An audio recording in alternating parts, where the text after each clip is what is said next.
Bienvenidos a un nuevo encuentro para lograr acuerdos para el buen vivir, para hablar de un tema que es realmente importante. Pancho Borja nos acompaña con unos invitados que son especialistas en el tema. Así es, está con nosotros Hugo Jacome Estrella, superintendente de Economía Popular y Solidaria. Es máster en Banca y Finanzas de la Universidad Pompeu Fabra de Barcelona, catedrático de la Flaxo y fue viceministro de Economía. Y con nosotros, a quien conocemos mucho, está María Jesús Pérez, la madre María Jesús Pérez. Hablábamos de eso, que he hecho los votos de castidad, pobreza y obediencia. Sin embargo, no está en un convento, pero está acompañándole al padre Graciano, personaje conocido por muchos. Ella es la directora ejecutiva de Makita Kuzunchi. ¿Tú sabes qué significa Makita Kuzunchi? Sí, darnos la mano. Darnos la mano, démonos las manos. Exactamente. Bienvenida y muchas gracias. Y también está Nancy Ayol Fares, representante de la organización comunitaria Cumandá El Molino, Cantón Guamote, Chimborazo, practica principios de agricultura orgánica. Hoy día le comentaba a Hugo hace un momento que pregunté a un par de personas, un par de amigos, les dije, ¿qué es la economía popular y solidaria? Y una persona pensó y dijo, es lo que hacía Emprovit. Mucha gente no sabe qué es Emprovit, pero es una institución interesante que existía hace algunos años, ¿no? Y que da productos baratos, algo así. Y la otra persona me dijo, es darles trabajo a la gente que no tiene trabajo, ¿no? Algo de eso tiene la economía popular y solidaria, pero tiene mucho más. Y estos son, al comienzo quisiéramos decir, un poco los 10 mandamientos de la economía popular y solidaria para ver de qué vamos a hablar en esta hora. Es la búsqueda del buen vivir y del bienestar común, la preferencia del trabajo sobre el capital y de los intereses colectivos sobre los individuales, el comercio justo y el comercio ético y responsable, la equidad de género, el respeto a la identidad cultural, la autogestión, la responsabilidad social y ambiental, la solidaridad y rendición de cuentas y la distribución equitativa y solidaria de los excedentes.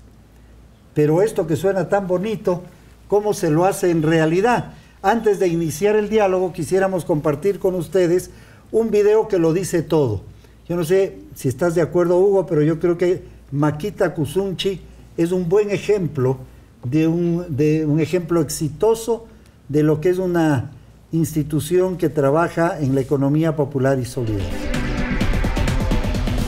Próxima a cumplir 30 años, la Fundación Makita Kuzunchi, que en quichua quiere decir démonos las manos, ha demostrado que la solidaridad y el trabajo organizado es una alternativa a la sola acumulación de ganancia por el capital.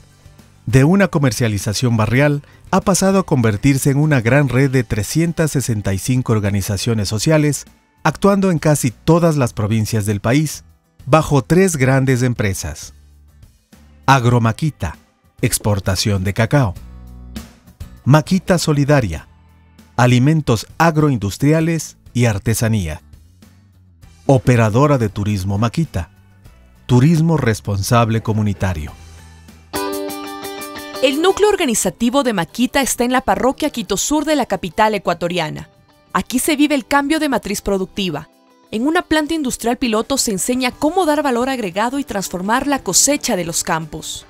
El crecimiento diario de Makita demuestra que la economía social y solidaria, en redes asociativas incluyentes, es una respuesta para los menos favorecidos de nuestra sociedad. MSCH actualmente trabaja con más de 650,000 personas ahora, y se ha seguido integrando más familias a este proyecto. Entonces, los números y los resultados económicos que se han generado hacia las familias y a estas iniciativas nos dan una respuesta de que sí es posible de generar otra economía, una economía diferente, en donde las personas sean el centro y lo que realmente nos importe generar, ¿no?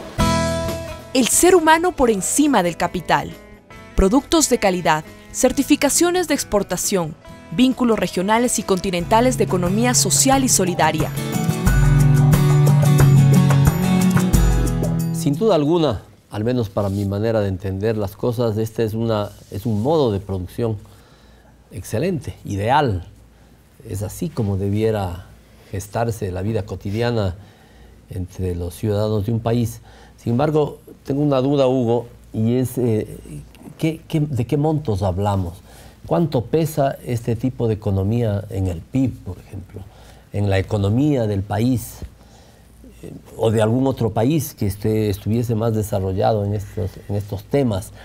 Porque probablemente, puedo estar equivocado, son actividades más bien marginales, estupendas, loables, dignas de aplauso, pero a lo mejor no alcanzan a ser fuerza en el total de la economía de un país. No sé si ustedes manejan cifras en la superintendencia para saber de qué estamos hablando.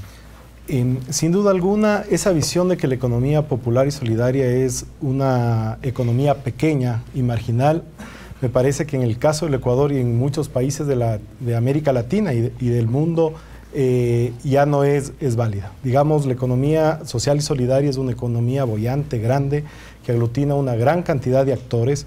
Y de hecho, en el caso ecuatoriano, por darles un ejemplo, el sector cooperativo acumula cerca de $7.000 millones en activos.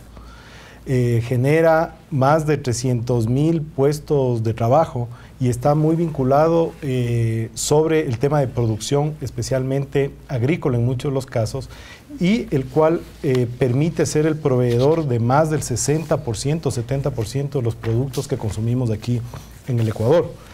Por darles otra cifra, un poco para que ustedes puedan darse cuenta de la dimensión del sector y de la importancia, las 5 cooperativas de ahorro y crédito más grandes del país representan a más de 12 bancos privados, pequeños y medianos con relación a su cartera de crédito. Pero había algo que a mí me confundí un poco, que me parece que es o una equivocación el dato que me han dado o una exageración, porque decía que 945 cooperativas de ahorro y crédito, es decir, de la economía popular y solidaria, tienen cerca de 5 millones de socios, sería la mitad del país, la mitad del país activo, ¿no? Sí, esta es una excelente pregunta porque permite aclarar. Efectivamente, las cooperativas de ahorro y crédito tienen más de 5 millones de socios, pero lo que hay que tomar en consideración es que una persona puede ser socio de una o más cooperativas. ¿Y ocurre mucho esto?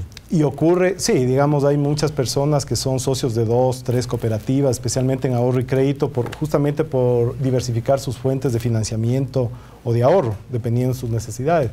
Pero sin duda alguna, cerca y de las estimaciones que nosotros hemos hecho como superintendencia, al menos unos 2 millones de personas, de ecuatorianos o ecuatorianas, están vinculadas al sector cooperativo. ¿Y cuánto dinero tiene cada uno? Porque uno dice, bueno, en muchos casos es poquito, o sea, cuando dices es socio de la cooperativa, ¿socio con qué cantidad de dinero? Bueno, varía muchísimo, ¿no? Porque... ¿Los que más tienen hay límites? No, digamos, en el caso de cooperativas de ahorro y crédito, los socios pueden depositar sus recursos en las cantidades que puedan tener, es libre, digamos, y tenemos... intereses. Y ganan intereses y funciona como cualquier institución financiera en términos de la captación y la distribución del dinero a través del crédito. ¿Podría apoderarse una persona de la cooperativa? No, porque aquí tiene una característica importante, que es lo que diferencia a una cooperativa, por ejemplo, a una organización de economía popular y solidaria de una empresa privada o capitalista. Y es que efectivamente se mueve a través de la democracia. Y este elemento es importantísimo porque cada uno de los socios de una cooperativa tiene derecho a un voto.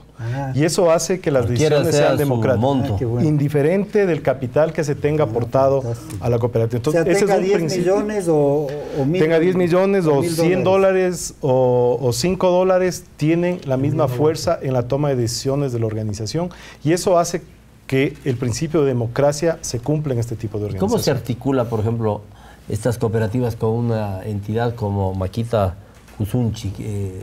¿Reciben créditos? ¿Son socios también de la cooperativa? ¿Cómo se organiza Makita Kuzunchik? ¿También con socios? ¿Son dueños? ¿Reciben utilidades? ¿Los socios? ¿Cómo es? ¿Cómo funciona? Nosotros trabajamos en una red de organizaciones populares.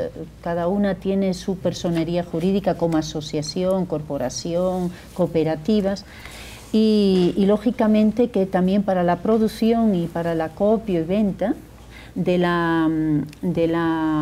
los productos también a veces requieren préstamos. Entonces recurren normalmente a las cooperativas más cercanas porque les son mucho más familiares. Los bancos a veces con tantos requisitos nos dejan un poquito. Entonces todos esos accesos a los créditos, las organizaciones lo hacen de acuerdo a sus necesidades, principalmente en el momento de la siembra y a veces en el momento también del acopio, porque hay algunos productos que son de un año. Nosotros realmente somos una institución facilitadora que articulamos en redes a las organizaciones. Nosotros creemos que realmente la economía popular y solidaria debe tener volúmenes, debe tener incidencia y debe generar impactos en la economía de las familias. Vincula a productores con consumidores, con exportadores. Sí, y con exportadores. Y de hecho, es lo que se llama el comercio justo. Correcto. Somos socios del comercio justo a nivel mundial, donde se ve toda la cadena, ¿no? Desde la producción a la comercialización, para que todos se beneficien con el justo precio. Guamote es un lugar especial en el Ecuador.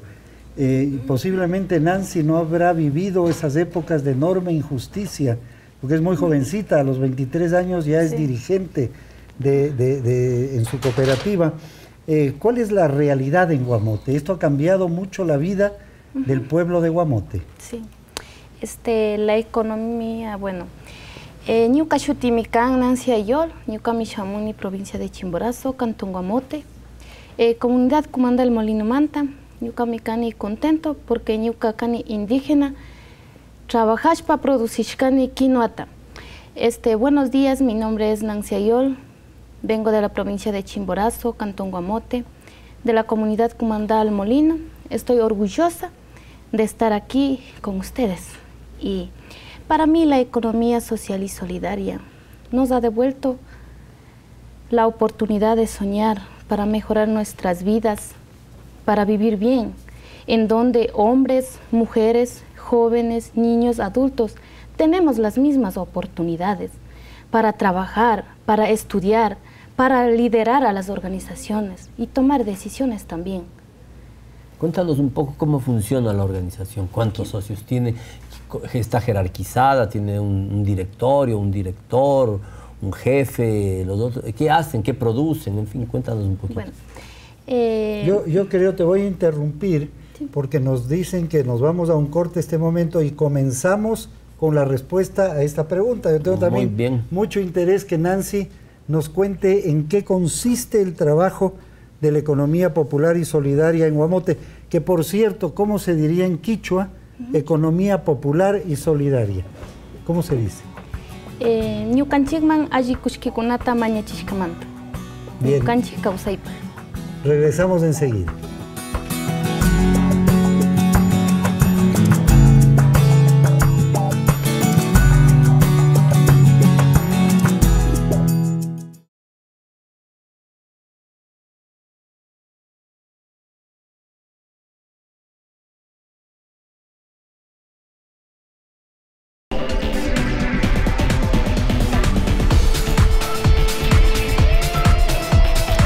Quedamos con una pregunta en el bloque primero a Nancy sobre cómo funciona, qué hace, cómo está organizada jerárquicamente o no jerárquicamente la organización de la que ella es dirigente. Cuéntanos un poquito, sí, para enterarnos cómo es la cosa. Bueno, la economía popular y solidaria ya la practicaban nuestros abuelitos, nuestros padres, mediante cambio de mano, el trueque, el randi-randi, y en trabajo comunitario también, y nosotros también seguimos practicando para no olvidar.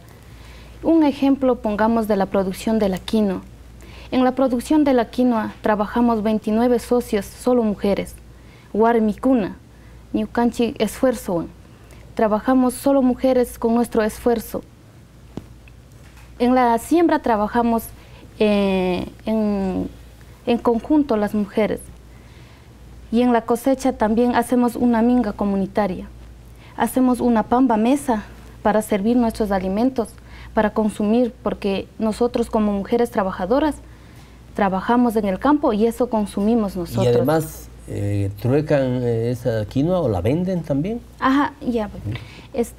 La quinoa en la cosecha para nosotros es una fiesta, porque nos hacemos una fiesta cantando el Hawai Hawai. La canción es Hawai, Hawai, la Hawai, la Hawai, la Maki kuna tamaña chish Hawai, la Maki kuna wan cosecha Hawai, la Kinui tata alzashpa Hawai, la, porque esa es nuestra cultura como indígena, porque es una fiesta en la quinoa para nosotros y es orgullo, y por eso me siento orgullosa y contenta, porque toman en cuenta a la organización. Por eso la quinoa para nosotros es un alimento, por eso nosotros compartimos como en la comercialización, porque nos realizamos con Makita Kushunchi. Están vinculados con Makita. No, son mira, una de las organizaciones comunitarias. Además, mira esto, ahora por ejemplo se habla mucho de que Google, la famosa empresa, quiere hacer espacios lúdicos de trabajo, es decir, que la gente no debe estar sufriendo mientras se trabaja, sino debe tener alegría. Sí, estamos felices. Pero eso viene desde hace mucho tiempo. De nuestros abuelitos. Ser feliz en el trabajo, ¿no es cierto? Vamos a presentarles un video antes de continuar. En esta ocasión es algo que ha hecho Makita Kusunchi. Yo viví cercanamente a esto porque cuando estaba en el Ministerio de Turismo, ¿no? Viví cerca en el Quilotoa. Quien no conoce el Quilotoa no conoce mi país, no solo para los lojanos, porque el Quilotoa es el lago turquesa, y hay muchos ecuatorianos que todavía no han ido, sobre todo de la región de la costa. Hay que ir, las carreteras están preciosas, pero sobre todo, este era un lugar muy abandonado, con una pobreza terrible, hace apenas 10 años, ¿no es cierto? Sí. Miren ustedes lo que se ha hecho ahora, gracias en parte a Makita Kusunchi, a los gobiernos seccionales, a los gobiernos nacionales, a muchas instituciones que dieron la mano para lograr esto, ¿no? Nos ayudó mucho e impulsó mucho, bueno, cuando fue ministro de Turismo. Y muchos periodistas de muchos medios de comunicación. Sí. Veamos cuál es el resultado de este gran éxito, diría yo. En la provincia de Cotopaxi, en el cantón Pujilí, visitamos otro atractivo turístico, cuya nueva infraestructura está transformando para bien de la comunidad. Se trata del cráter del volcán Quilotoa. Muchos describen estas aguas como de color azul verdoso, otros turquesa. Lo cierto es que sus destellos y juegos con la luz producen asombro a los visitantes. Los parajes del Quilotoa y su vecina población de Sumbawa nos trasladan a remotas épocas geológicas. Es como si el tiempo transcurriera con lentitud. Y porque la belleza de estos lugares es inagotable, al costado sur del volcán, la comunidad ha construido el centro turístico Xalala. Las cabañas están equipadas con calefacción, esmeradamente decoradas, ampliamente cómodas. Son las mujeres las encargadas de todos los detalles, como de la preparación de los alimentos. El restaurante es pintoresco y puede atender a 40 personas. Las mujeres nos cuentan con cándida excitación su experiencia de emprendedoras. Aprendimos en gastronomía, recibir al cliente, hospedaje, cuando venga turistas bastante, estamos en contacto con los compañeros para poder ayudar. ¿Y qué dicen los turistas cuando vienen? ¿Qué dicen de Xalala? Sí, van contentos, tenemos plantas nativas, tenemos bastante flora y fauna. Ellos van contentos viendo todo lo que es paisajes naturales. El centro turístico igualmente les da la oportunidad de ofrecer y vender sus artesanías. Este es un sitio mágico. Estuve hace poquito ahí, hace un par de meses, no más, visitando la laguna del Quilotoa. No puede hacer un recorrido alrededor. Es un cráter, esa laguna es un cráter y no puede recorrer. Me decían que unas 3 horas más o menos podría darse la vuelta por la cresta del cráter o también bajar al filo de la laguna, en fin. ¿Por problema de tiempo o de estado físico? No, problema de tiempo, estaba de paso nomás. Sí me avanzo las 3 horas. Pero esto me trae un tema que quiero plantearle a Hugo. Y es un tema que yo lo tengo en la cabeza desde hace mucho tiempo. Está muy bien los emprendimientos colectivos, comunitarios, ¿no? Pero también hay emprendimientos pequeños, individuales, que es necesario también apoyar. Y a mí me da la idea de que en el Ecuador tenemos demasiadas trabas de tipo burocrático, del SRI, de la otra. Entonces, hay que crear una legislación facilitadora de los emprendimientos individuales, porque el gran emprendedor, el gran empresario tiene contadores, gerentes de personal y de todo, no tiene problemas, incluso puede trampearle al fisco y lo hace.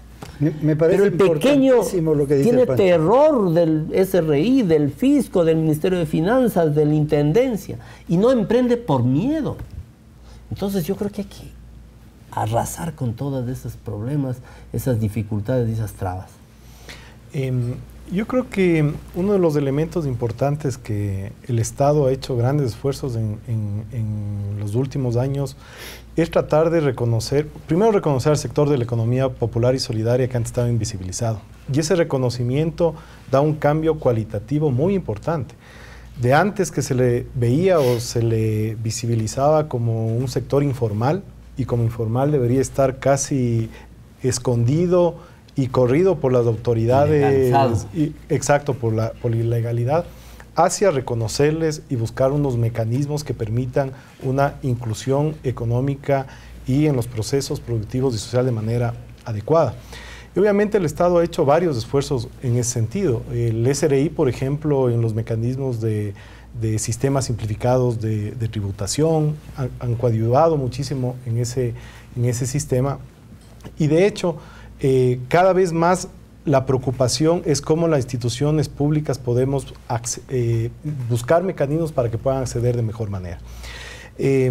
Así como el Estado permite y da también... ¿Cuántas personas se necesitan para crear una cooperativa o un grupo de Depende, digamos, para una asociación 10 personas. Mínimo 10 personas. 10 personas. ¿Cuánto tiempo le toma, lo que dice Pancho, desde que deciden hasta que están autorizados? Digamos, en estricto rigor, si los tiempos fueran, digamos, la gente va, retira su documento y saquen el SRI, en estricto rigor son 30 días. O sea, en un mes se puede organizar esto. En un mes, pero claro, en realidad, claro, se pueden demorar más y todo eso, porque ¿cuál es el problema? A veces es el registro de las directivas que tienen que hacerlo, el registro en el SRI del representante legal. Entonces, ¿eso a qué lleva? Que una organización, digamos, que tiene que tener bien conformados, digamos, sus órganos de gobierno, porque es la razón de ser, los consejos de vigilancia, consejos de administración y su representante, digamos, en un determinado momento. El momento de regresar a realizar esas elecciones para el nombramiento, ahí generalmente nosotros como superintendencia hemos identificado que se demora. ¿Cuánto tiempo se demoran ustedes, Nancy? Por ejemplo, para ustedes y para las otras organizaciones campesinas, es muy importante esta pregunta de Pancho.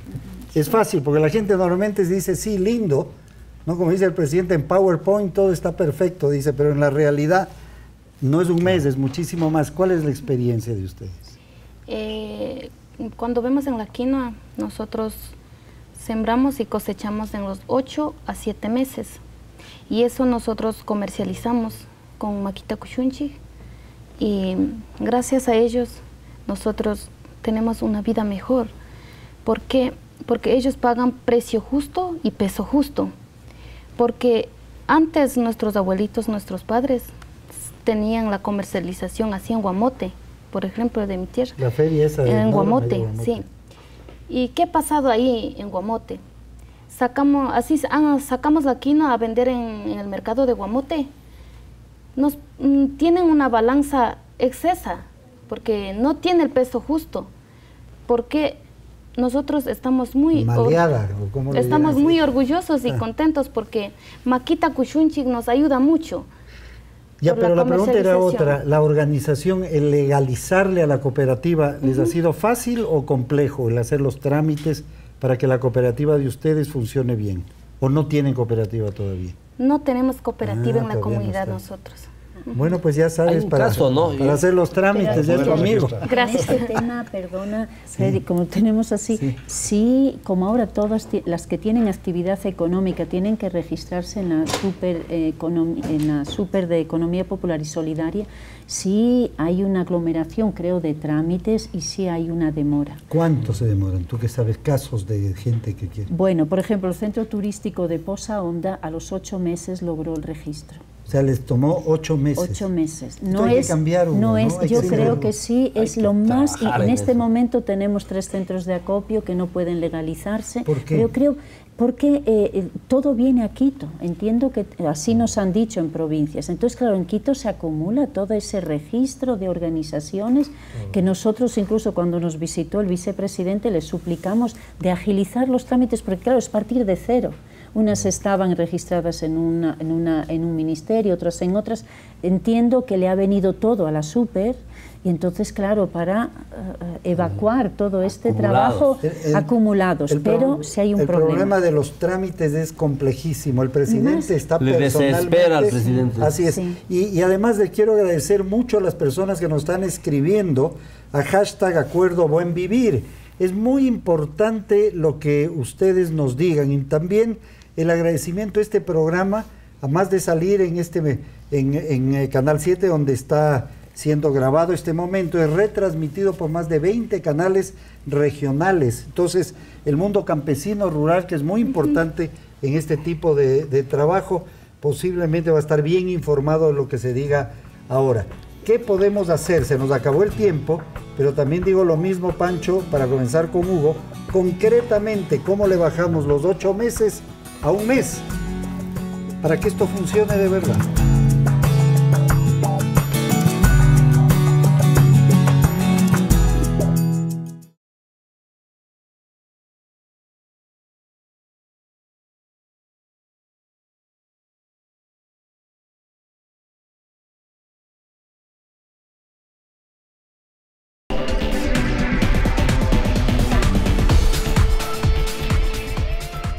Voy a hacer una infidencia. La María Jesús, la madre, le acaba de decir a Hugo en el corte, le quería decir a usted, Hugo, por Dios viabilice, por Dios. ¿Qué más? No dicen cámaras, lo digo yo, pero así le dijo. Yo le quería decir a usted que por Dios viabilice. Y hay otro tema que supongo que no es parte de Hugo, sino de otras instancias. Es el tema del registro sanitario. Cuando yo estuve en Quilotoa, pasé por una cooperativa cerca de Sicchos, de campesinos que cultivan chochos. Y tenían una planta maravillosa, parecía europea, o sea, con todas las facilidades, limpia hasta, ¿no? Teníamos que entrar con cosas de los pies, lo que hay que decir, forrados los zapatos. Lo que hay que comenzar a decir, como entramos acá. Sí. Lo que hay que decir ahora más bien en Europa es que era tan linda que parecía ecuatoriana. Sí, bueno, te cuento, y no podían envasar los chochos, que los envasan al vacío, tenían todo. ¿Y qué pasaba? Porque no tenían el permiso sanitario. Y estaban amontonados los costales de chochos, de 20 cooperativas de campesinos pequeños que cultivan chochos. Eso me parece un crimen. Entonces, por Dios, Hugo, ¿qué hacemos? Eso es problema del ARS. Yo creo que hay algunos temas que no, bueno, o sea, no es de atribuir a la superintendencia muchos temas, ¿no? Porque dependemos de muchas de las organizaciones, en muchos de los casos de las propias personas que se organizan y quieren formar una cooperativa, una asociación, y a veces es un poco el entendimiento de los requisitos básicos que se necesita. Es decir, ¿qué instituciones intervienen? Bueno, digamos, de la superintendencia. En la Constitución, fundamentalmente, la superintendencia, el SRI y las personas que se organizan. Son estos 3 actores. ¿Y estos de no, los eso ya es, digamos... ¿Es salud o es agricultura? Salud. Es salud. Lo del Ministerio de Salud, pero luego tú tienes otras, o sea, más allá de eso, luego tienes una serie de instituciones estatales que controlan las actividades económicas. Se me ocurre en transporte, la Agencia Nacional de Tránsito, o en minería, digamos, el Ministerio de Minería. O sea, cada ministerio controla el sector en el ámbito de su competencia. Entonces, claro, determinan determinado tipo de regulación en función de la política pública y de los intereses. Oye, lo ideal sería ir a eso que ya se ha hablado de una ventanilla que la persona única. Va a un lugar y en ese lugar ya el Estado se encarga de ver cómo es y le organizan, porque si no, ir de sitio a sitio. Y yo pienso que habría que organizar tal vez una comisión de destrabar trámites y dificultades al emprendedor pequeño, y entonces que sea sencillo y que la gente pueda emprender sin miedo. Pero que no sea pero que no sea de más de 3 miembros la comisión, porque si no, comienzan ahí los problemas. Es que yo creo que en el ámbito de la economía popular y solidaria hay dos dificultades. Una es la constitución o registro de las que ya vienen caminando bajo otra legalidad anterior, otra forma legal anterior, y los vacíos que tenemos en la ley. Y la otra es los registros sanitarios, que ahora sí que se han hecho, se necesita algunos meses. Nosotros esa planta la constituimos, sí, ¿tú la conoces? Sí, estamos liderando nosotros. ¿Todavía no tiene permiso? No tenemos, porque la construimos con la cooperación española y Manos Unidas y nosotros. Y se podría vender, tenemos solicitudes, pero los registros tienen que pasar X tiempo para que te lo den. Entonces, conozco muy bien ese problema y ahí estamos. Lo del ARSA es otro problema en la economía popular y solidaria. Pero veamos... Tal vez un tema, si me permite, Freddy, indicar, es que, digamos, el proceso de reconocimiento de las organizaciones de economía popular y solidaria es un tiempo también bastante corto. Digamos, estamos en esto desde hace 2 años y medio prácticamente. Y claro, el sector de una u otra manera estaba bastante disperso en varios ministerios y con diferentes formas de organización jurídica. Algunas de estas, como decía María Jesús, no están incluso reconocidas en la Ley de Economía Popular y Solidaria. Y incluso ese tipo de formas que antes funcionaban no necesariamente funcionan bajo una lógica de economía popular y solidaria en términos de, a veces, de la democracia, la participación, otras sí, otras no. Entonces, claro, uno de los retos que tenemos, y de hecho como superintendencia, el primero es efectivamente hacer que los procesos de constitución de organizaciones se los realice en el menor tiempo posible, y estamos llegando a un acuerdo con el SRI para tener un mecanismo en línea de registro. Eso va a permitir, si es que de acuerdo a lo planificado, que se pueda constituir una organización en 2 días o 3 días, que eso es importantísimo. Y el otro tema es ver cómo las que ya existen le reconocemos en el sector. Y para eso estamos planteando también una reforma a la ley para que permita justamente incluir a esta otra forma de organizaciones al sistema de la economía popular y solidaria. Tenemos tiempo para, bueno, 2 cosas. La una, yo quiero, Enrique Vallas, que está en el Control Master ahora, a ver si en uno de los próximos programas nos tomamos un tiempo con Hugo, ¿no es cierto?, para explicarle al país cómo se puede hacer todo esto en 2 meses. O sea, provoquemos nosotros, en menos tiempo, en 1 mes, provoquemos y anunciémosle al país, porque esto es vital, sobre todo en estos momentos de necesidad que tenemos. Está la gente lista y no puede ser que por trabas esto se pare. Pero yo quisiera compartir con ustedes algo muy lindo, un video que realmente muestra lo que Nancy y lo que María Jesús hacen. ¿Qué es Makita Kuzunchi? Es darse las manos. Miren cómo de un desierto se está construyendo un jardín del Edén. Hace algunos años, a todo viajero que transitaba la carretera panamericana desde Riobamba hacia el sur, no dejaba de llamarle la atención una enorme extensión de dunas llamada el Desierto de Palmira en la provincia de Chimborazo. Algo asombroso ha ocurrido por la fuerza de querer transformar la vida. Durante 3 sacrificados años, 1000 personas entre hombres y mujeres, sin descanso, no dudaron en ir a traer el agua en los gélidos páramos de la cordillera oriental. No los detuvo el frío, lo abrupto del terreno, ni la distancia. Por su tenacidad, ahora gozan del sistema de riego Atapo Palmira. Ha sido grande sacrificio de la gente, mucho trabajo, el tiempo muy duro. Yo me siento contento con la felicidad de la gente. Hay 2 microcuencas, es la captación de Patococha y la captación de Yachimbana. Viene más o menos de 3.850 metros de altura y en una longitud de 14 kilómetros. 14 kilómetros un ramal y otro de 15 kilómetros. ¿Cómo no estar felices si ahora son casi 600 hectáreas las que están siendo regadas? Esta zona era así, sin agua, como un desierto, pues más que todo se conoce como desierto de Palmira, pero ahora ya no va a ser eso, porque con esta agua vamos a cambiar todos y todos seremos nuevos. Nuevos, de ser campesinos con baja estima, que perdían su identidad en trabajos duros en las grandes ciudades, ahora por el agua y su fe en ellos mismos, la vida tiene otro sentido. Bueno, y es una gran cooperación de los españoles, la cooperación española, que toda la cooperación fuese así, ¿no? En cosas concretas, con resultados, muchas veces no es, pero ha sido un gran apoyo que han dado los españoles. Ahí quisiera conversar, nosotros como indígenas trabajamos en forma comunitaria, porque haciendo trabajo comunitaria tenemos fuerza, tenemos valor, porque toda la gente están orgullosos teniendo una nueva vida. Así trabajando en Minga, nosotros hacemos cualquier cosa. Por ejemplo, voy a comentar del abono. Nosotros del abono orgánico que hacemos bukashi con abonos de cuy, abonos de... ¿Qué es bukashi? Bukashi es... voy a explicarle.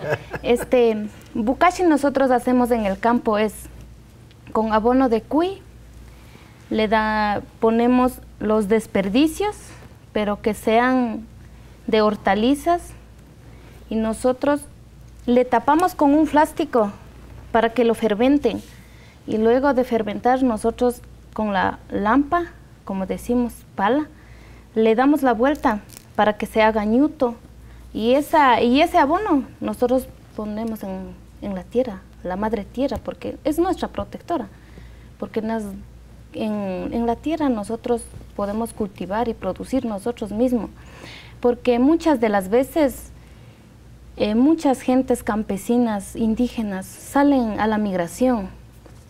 Yo quiero decir a la gente que están, así como yo, de Anaco, que esté fuera, que no se migren, porque en la madre tierra tenemos todo. ¿Estamos hablando básicamente de agricultura o hay otro tipo de empresas y se utiliza tecnología de punta? ¿Cómo Claro, está ese tema? El sector de la economía popular y solidaria está en todos los sectores de la economía, ¿no? Tal vez uno que no se da cuenta, pero estamos todos los días utilizando, es del sector transporte, por ejemplo. O sea, el sector transporte se ha organizado en cooperativas desde hace muchísimos años y funciona bajo la lógica cooperativista, los taxis, los autobuses, etcétera, etcétera, y también obviamente hay transporte privado, digamos bajo la forma empresarial capitalista. Pero sin duda alguna hay en todos los sectores. Ahora estamos, por ejemplo, constituyendo asociaciones mineras, se van a dedicar al sector de la minería, el sector industrial. Cooperativas pequeñas. Cooperativas y asociaciones, no necesariamente pequeñas. O sea, porque ¿de cuánto luego, a cuánto es una cooperativa? Es que una cooperativa puede tener... 10 mínimo. Digamos de 10 y pueden ser miles. Una cooperativa de ahorro y crédito, por decirte, hay 200,000. Pero dime una cosa, ¿hay algún límite? Porque hay esta cosa de los sueldos, ¿no? Es decir, hay límites. El presidente hablaba en una de sus intervenciones y decía que deberíamos buscar una fórmula para que nadie debería ganar más de un salario de lo que gana el que menos gana en una entidad. Existe esto, es decir, ¿no será que el gerente gana 10,000, 15,000 dólares y los más chiquitos ganan 300? Sí, de hecho, como superintendencia nosotros estamos planteando una regulación, especialmente para el sector financiero, que es donde hemos encontrado algunas distorsiones, y claro, uno dice aquí dónde está el cooperativismo, o la reciprocidad, se ha oído de eso. Sí. Ha habido cooperativas que han quebrado, que ha habido mal manejo, etcétera. Entonces, lo que estamos promulgando es justamente que la Junta emita una regulación para regular los sueldos también en el sector, especialmente de los gerentes y consejos de administración, que me parece que es un tema importantísimo. Pero volviendo a la pregunta, claro, tenemos en todos los sectores económicos, tenemos asociaciones y cooperativas y funcionan no solamente en la producción, en el mecanismo logístico de transporte y también en la comercialización. Creo que vamos a corte, ¿no? Pero yo quiero, una cosa que me llama mucho la atención, lo dejo planteado, es esto de las cooperativas mineras, porque siempre se supone que la minería es una cosa a gran escala de grandes compañías transnacionales, y que me interesa mucho saber cómo se está pensando esto de la cooperativa minera. Para mí es novedosísimo. Regresamos en un minuto a la última parte de este programa Acuerdo para el Buen Vivir, con el tema de la economía popular y solidaria.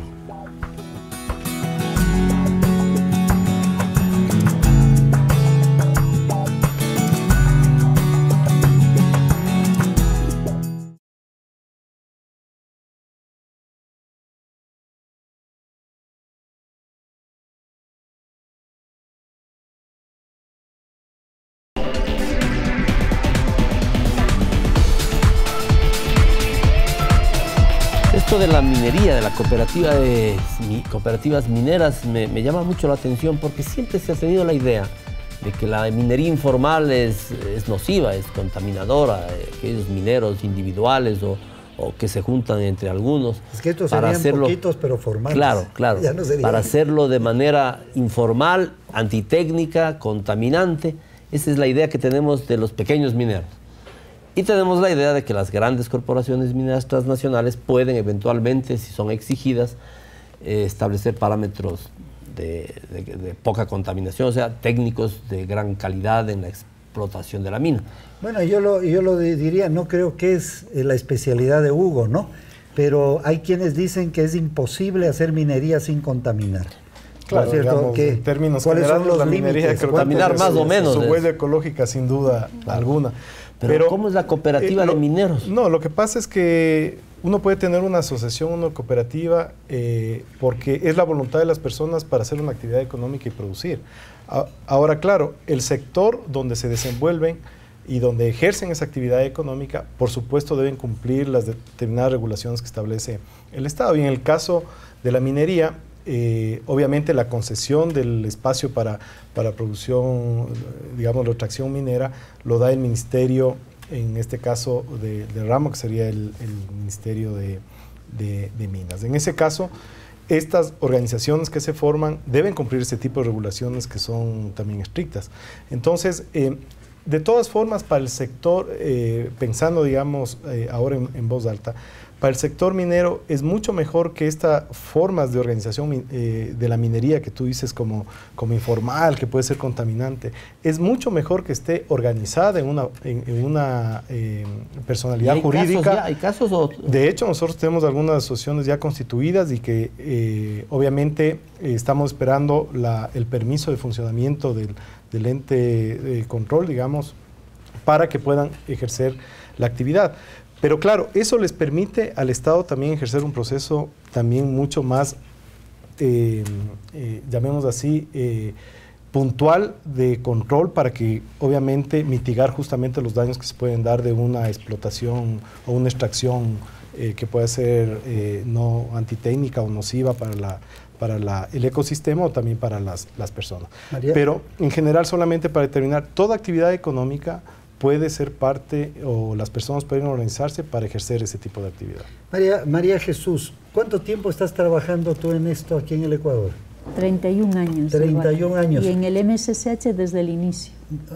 O sea, ¿hace cuántos 30 años. 30 años. Estamos cumpliendo 30 años. Dime una cosa, ¿en qué ha cambiado el país en estos 30 años? ¿Cómo eres Ecuador rural? Porque siempre estuviste vinculado a temas rurales, sí, marginales. Siempre en la organización. ¿No es cierto? Sí. ¿Qué ha pasado en estos 30 años? Sobre todo hay mucha esperanza en el pueblo. Se siente, ha crecido la autoestima, somos importantes en este momento también y somos considerados desde la Constitución, primera cosa. Segunda cosa, la posibilidad de tener beneficios también, de que el gobierno tenga en cuenta proyectos donde ellos puedan mejorar y que se crea en la agricultura, ¿verdad? Y yo creo que esa posibilidad también de unidad, articulación y cercanía con los gobiernos locales, eso antes no se daba, ¿no?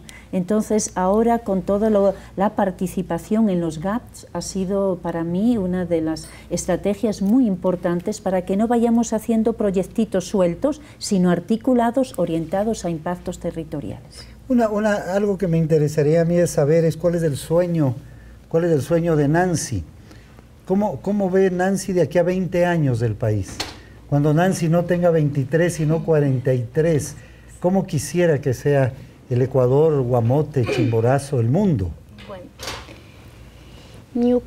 ñuka sueños mikan, ñuka llaktapi, Guamote llaktapi, Chimborazo llaktapi, indigenakuna, ñawpanman rinakanchik, ñawpanman katishunchik, ashpamama, pachamama, trabajaqpika tiyanmi ñukanchik mikunapaqa, tiyanmi chaymanta kushkita hapinapaq, ama ciudadkunaman llukshinapaq, porque ñukanchik gentikuna campopi trabajanata charishpaqa llukshinchik, ciudadpi, callekunapi katunaman llukshinchik, chayta ñukanchik ama rashunchik, tigraychik ñukanchik llaqtaman, chaypi ñukanchik alli trabajuta micharinchik, alli mikuyta micharinchik, ñawpanman rishunchik, ñukanchik luchashpa katishunchik, makikunawan trabajashpa, ñukanchik alli mikuyta charishun.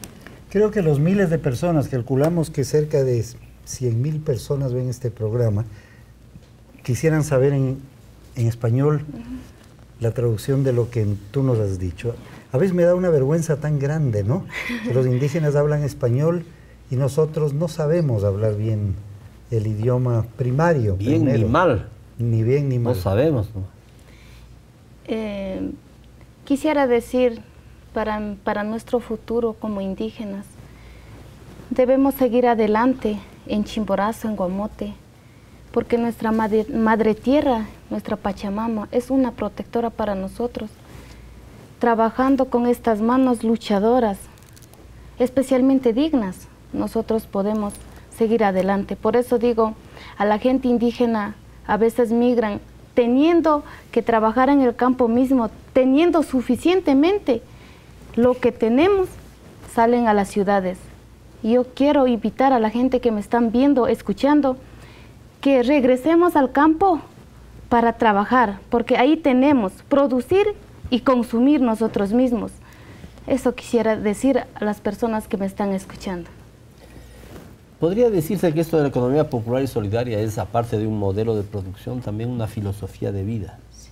Con tu experiencia en el campo, ¿crees tú que es factible, que podemos ambicionar en un futuro más o menos inmediato, o mediato, o algo mediato, que esto se vaya expandiendo, que abandonemos los modelos depredadores de desarrollo y de crecimiento en base a la extracción, a la pauperización de los suelos, etc., y entendamos y se masifique y podamos tener una sociedad, vislumbras que alguna vez podamos tener una sociedad enfocada a esto, a lo esencial, a lo sencillo, al producir, al consumir, al asociarse, al ser solidario, al juntarse con otros? La verdad es que es nuestro sueño y estamos trabajando por esto, ¿no? Es difícil porque a veces estamos organizados y siempre desde chiquitos nos han enseñado a competir, a no tener una mirada comunitaria donde todos somos importantes, tenemos que salir juntos. Pero es el gran sueño. Yo creo que ahorita en este momento tenemos una coyuntura nacional que apoya esto. Y nosotros como facilitadores tenemos que estar ahí ayudando a las dificultades que hay, ese afán de poder que nos surge a veces a todos, ¿no? Por eso la espiritualidad que nosotros decimos de la economía social y solidaria, la espiritualidad de la vida, es una reflexión constante y un ayudarnos en este caminar constante, ¿no? Por eso creemos nosotros en redes. Una organización chiquita se la come el mercado. Tenemos que estar articulados y unidos en torno a temas comunes y ayudarnos en que realmente la transparencia en las organizaciones, la solidaridad, el compartir, ¿no? y el ver el servicio y la dirección como un servicio, no como un poder, ¿no? Y creo que eso es un cambio de mentalidad que tenemos que apostarle a eso, y es un trabajo de cada día. Yo creo que el cambio es llegar a aprender como han hecho, como está haciendo Hugo, como hace Nancy, como hace María Jesús, aprender que dar es mucho más importante que recibir, que el ser humano está hecho de amor, y eso es lo que ustedes practican. Y que debemos dar gracias cuando tenemos la oportunidad de dar. Hace poco, yo ya lo he dicho, pero quisiera repetirlo 1000 veces porque me parece que es esencial. El gran canciller boliviano, David Choquehuanca, en una reciente reunión en la que estuvimos presentes, dijo algo que para mí es fundamental para entender el mundo de hoy, el mensaje para el mundo. Él dijo, el capitalismo está basado en el dinero. Eso es lo principal, la utilidad y el dinero.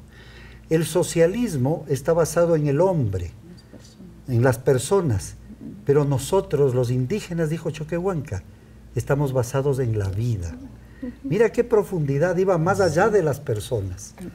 Yo creo, María de Jesús, que alguna sorpresa está preparando el Papa Francisco con su encíclica de la naturaleza, que él ha anunciado, que se agarren de la mesa porque viene algo fuerte, creo yo, para bien de la humanidad, sobre todo con ese nombre, ¿no? Hemos destruido la vida, hemos destruido o estamos... Entonces que le digan frente al capitalismo, que es depredador, frente al socialismo que de alguna manera es antropocentrista, es decir, el hombre es lo principal.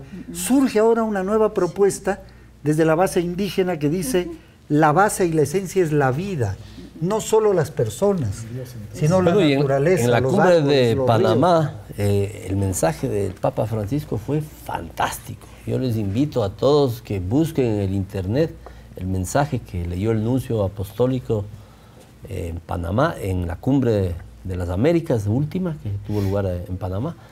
Empezó prácticamente, lo primero fue el mensaje del Papa Francisco, fue estupendo, fantástico, de una profundidad, de una claridad y de una toma de posición sin ningún recelo, ni protocolo, ni diplomacia, sino directo, una pieza. Tenemos 3 minutos, 30 segundos para cada uno de nuestros invitados, el mensaje a la nación en relación a nuestro tema, o lo que ustedes quieran decir. No, yo creo que un tema importante es que el esfuerzo sobre la economía popular y solidaria que está haciendo el Ecuador, yo creo que es uno de los ejemplos más fuertes que existe ahora en América Latina y el mundo. Yo creo que construir esta otra economía es una responsabilidad de todos y cada vez más tenemos que ir avanzando en este camino. Y ese camino también parte por la educación. Y la educación debe sentar bases de esta otra economía con fundamentos claros sobre la reciprocidad, el cooperativismo y la cooperación entre todos. O sea, en vez de tener mucho, mucho y mucho para una sola persona, es tener para muchas, muchas, muchas personas, ¿no? Sí, sí. Y yo también pienso que hay que trabajar desde una mirada sistémica, integral, desde una mirada de la armonía del ecosistema, donde las personas, por supuesto, tenemos un puesto y tenemos una relación, y es una apuesta de la economía popular y solidaria. Ñuka minishanini, ñuka jinti uyajunata, ñaupon mankatishunchik, taita Dios takrishpa, ashpa mamapi trabajo tianmi. Yo quiero decir que sigamos adelante a las personas que están escuchando, porque en la Pachamama y en la Madre Tierra hay todo lo que necesitamos. Bueno, yo simplemente decir algo que he dicho también muchas veces, que hay que revisar profundamente los valores, ¿no? Los principios, la razón de ser de estar sobre la tierra. El no pensar que la acumulación es la razón de ser. Las cosas sencillas son las mejores y las cosas gratuitas son las mejores. No, que no las apreciamos por sencillas y por gratuitas. Y nos fijamos en los lujos extravagantes, cuando lo mejor está en la familia, en la amistad, en el cariño de los hijos, en el compartir, en el consumir lo que produce la tierra, en el dedicarse a las ocupaciones cotidianas, en fin, ¿no? En la lectura, desde luego, y en otros placeres sencillos y gratuitos. Bueno, creo que pocos programas han tenido tanto que ver con el buen vivir como este. Esto de lo que hemos hablado es el buen vivir. Muchas gracias a todos ustedes, a todos los canales de televisión que retransmiten el programa.